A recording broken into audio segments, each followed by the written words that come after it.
এই মজাদার জিভে জল আনা কলিজা ভুনা বানানোর জন্য প্রথমে আমি কলিজাগুলোকে পরিষ্কার করে নিয়ে এর মধ্যে অ্যাড করেছি লবণ, হলুদ গুঁড়ো এবং কিছুটা সরষের তেল। তারপর এগুলো অ্যাড করে নিয়ে আমি এটাকে খুব ভালোভাবে মেখে নেব। মাখা হয়ে যাওয়ার পর আমি এটাকে আধা ঘন্টার জন্য ম্যারিনেশনে রেখে দেব। তারপর আমি কড়াইয়ে কিছুটা সরষের তেল বসিয়ে তেলটাকে গরম হতে দেব। তেল যখন গরম হয়ে আসবে তখন এর মধ্যে আমি অ্যাড করবো দারচিনি, ইলাইচি এবং তেজপাতা। এটাকে আমি কয়েক সেকেন্ডের জন্য ভেজে নেব। তারপর আমি অ্যাড করেছি পেঁয়াজ বাটা। পেঁয়াজ বাটা আমি এখানে 2 টেবিল চামচ অ্যাড করেছি। তারপর পেঁয়াজগুলোকে আমি হালকা ভেজে নেব। পেঁয়াজগুলো হালকা ভাজা হয়ে যাওয়ার পর এর মধ্যে আমি অ্যাড করবো 1 টেবিল চামচ রসুন বাটা এবং 1 টেবিল চামচ আদা বাটা। তারপর কাঁচা লঙ্কা অ্যাড করে আবারও মশলাগুলোকে খুব ভালোভাবে ভেজে নেব।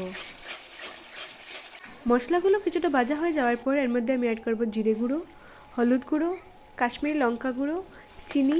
তারপর মশলাগুলোকে মিক্স করে নেব। তারপর অ্যাড করব আমি টুকরো করে নেওয়া 2টো টমেটো। তারপর আবারও মশলাগুলো টমেটোর সাথে খুব ভালোভাবে মিক্স করে নেব।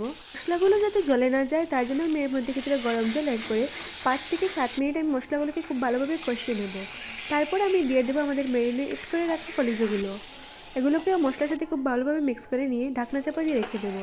কিছুক্ষণ পর ঢাকনা সরিয়ে আবারও সবগুলোকে মিক্স করে নেব।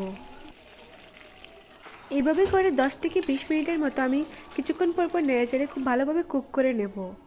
তারপর আমি অ্যাড করব এর মধ্যে গরম মশলা।